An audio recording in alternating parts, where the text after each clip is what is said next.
तो आज मैं आपको एक अनोखी रहस्यमय कहानी सुनाऊंगा। अगर आप चैनल पर नए हैं तो अभी सब्सक्राइब कर ले तथा कहानी पूरा देखे। अंत में एक अनोखा रहस्य छुपा है। धन्यवाद। तो सुनिए। एक युग था जब मनुष्य भाग्य को प्रयास से अधिक महत्व देने लगा था। लोग निष्क्रिय होकर बैठे रहते थे और केवल यही कहते थे कि मेरे भाग्य में जो होगा वही मिलेगा। इससे धरती पर कर्मठता और उद्यम समाप्त होने लगा था। इस जड़ता को तोड़ने के लिए भगवान विष्णु ने कर्म क्षेत्र नाम के एक विशाल और उपजाऊ मैदान में साधारण कृषक का रूप धारण किया, जिसका नाम था उद्यमी विष्णु जी का खेत बहुत छोटा था, पर वह हमेशा प्रसन्नता और पूरी निष्ठा से उसमें काम करते थे। उसी मैदान में एक समृद्ध और ज्ञानी जमींदार रहता था, जिसका नाम था नियतिराज। नियतिराज का मानना था कि परिणाम पहले से तय है, इसलिए बहुत अधिक प्रयास करना व्यर्थ है। नियतिराज ने देखा कि उद्यमी बहुत परिश्रम करता है। एक दिन वह उद्यमी के पास गया और हंसकर बोला, हे कृषक, तुम क्यों इतना पसीना बहाते हो? यदि तुम्हारे भाग्य में अच्छी फसल लिखी होगी तो वह कम मेहनत में भी मिलेगी, और यदि नहीं लिखी होगी तो पहाड़ जितना श्रम भी व्यर्थ जाएगा। तुम भाग्य की इच्छा के विरुद्ध क्या लड़ रहे हो? उद्यमी विष्णु जी ने अपना हल रोका और शांत भाव से कहा, हे नियतिराज, मैं भाग्य के विरुद्ध नहीं लड़ रहा हूँ, बल्कि मैं भाग्य को बुनाई का कच्चा माल दे रहा हूँ। ये कर्म क्षेत्र ही वह कपड़ा है जिस पर हमारा भाग्य बुना जाता है। यदि तुम कपड़े को जमीन पर फेंक दोगे निष्क्रियता, तो उस पर केवल धूल और धब्बे ही जमा होंगे। लेकिन यदि तुम इसे खींचकर तैयार करोगे प्रयास, तो बुनकर भाग्य को उस पर सुंदर चित्र बनाने का मौका मिलेगा। नियतिराज को ये बात तर्कसंगत नहीं लगी।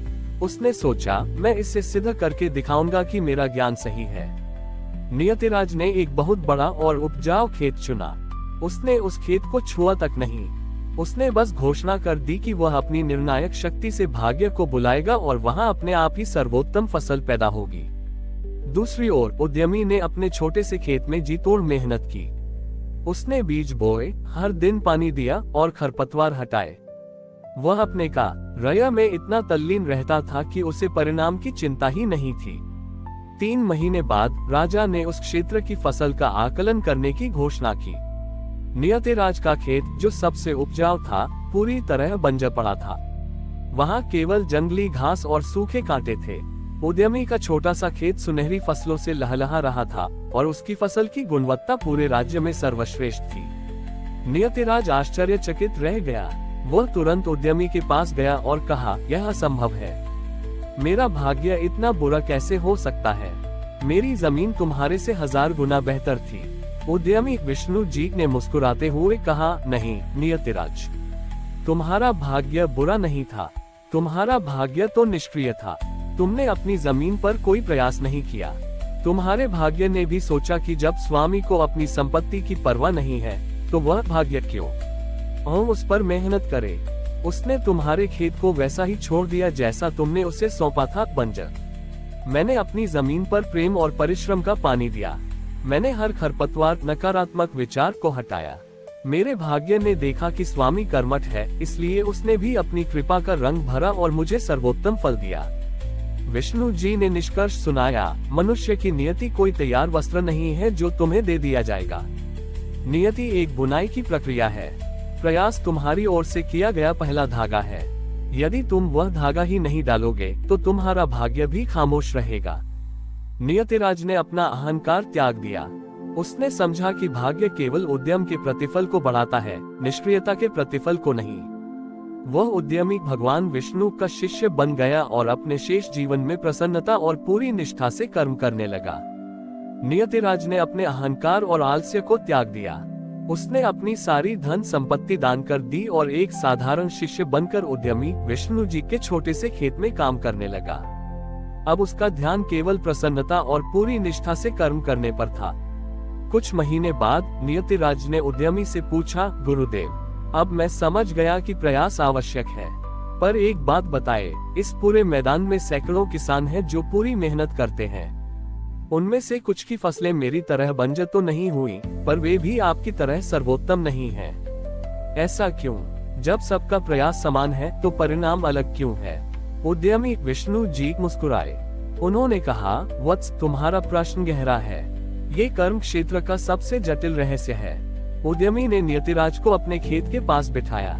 उन्होंने खेत के उस हिस्से की ओर इशारा किया जहां उनकी फसलें सबसे ऊंची और हरी थीं, और खेत के उस हिस्से की ओर भी इशारा किया जहां वे थोड़ी कम थीं। देखो वत्स, तुम और दूसरे किसान मेहनत करते हो, यानी तुम शरीर से प्रयास करते हो। ये प्रयास तुम्हारे भाग्य के धागे को बुनना शुरू करता है, ये सत्य है। परंतु क्या तुमने कभी ध्यान दिया कि तुम और दूसरे किसान काम करते समय क्या सोचते हो? नियतिराज ने सोचा और कहा, मैं पहले सोचता था कि भाग्य मेरे लिए सब करेगा। अब मैं सोचता हूँ कि यह फसल जल्दी बड़ी हो जाए ताकि मैं इसका फल देख सकूं। उद्यमी ने सिर हिलाया। यही अंतर है वत्स। तुम्हारी मेहनत प्रयास है, पर तुम्हारी सोच अभी भी परिणाम से बंधी है। तुम कल की फसल के लिए आज का काम कर रहे हो। और मैं इस मिट्टी को प्रेम करता हूँ। मैं इस बीज को सम्मान देता हूँ। मैं खरपतवार हटाते समय सोचता हूँ कि मैं केवल इस पौधे के वर्तमान क्षण को शांत और विकार रहित कर रहा हूँ। मैं फल के लिए नहीं, बल्कि इस वर्तमान की शुद्धता के लिए काम करता हूँ। विष्णु जी ने निष्कर्ष सुनाया, जब तुम प्रयास करते हो तो तुम अपना कर्म करते हो, लेकिन जब तुम बिना किसी चिंता या अपेक्षा के केवल वर्तमान क्षण की पूर्णता के लिए कर्म करते हो तो तुम निष्काम हो जाते हो। जिस किसान ने केवल फल के लिए काम किया, उसके परिणाम में लालच का थोड़ा सा विटामिन मिल गया, इसलिए उसकी फसल अच्छी होकर भी सर्वोत्तम नहीं हुई। मेरे खेत की फसल सर्वोत्तम है क्योंकि मेरी मेहनत को मेरे वर्तमान के शुद्ध भाव का अमृत मिला है। याद रखो, नियति केवल तुम्हारे प्रयास को नहीं देखती, वह तुम्हारे प्रयास के पीछे के भाव को भी तौलती है। नियतिराज ने इस अंतिम रहस्य को समझा। उसने अपना शेष जीवन केवल वर्तमान क्षण की शुद्धता पर केंद्रित किया। वो हर कार्य करते समय केवल उस कार्य की पूर्णता और आनंद पर ध्यान देता, फल की चिंता करना पूरी तरह छोड़ दिया। और इस प्रकार नियतिराज न केवल एक सफल कृषक बना, बल्कि वह निष्काम कर्म के ज्ञान से युक्त एक सच्चा ज्ञानी भी बन गया। ये कहानी हमें सिखाती है कि कर्मठता केवल प्रयास में नहीं है, बल्कि निष्काम भाव में है।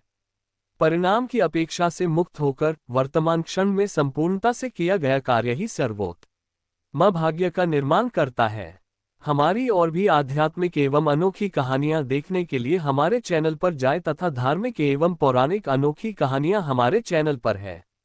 कृपया जाके देखें तथा हमारे चैनल को सब्सक्राइब करके रखें और वीडियो लाइक जरूर करें। धन्यवाद।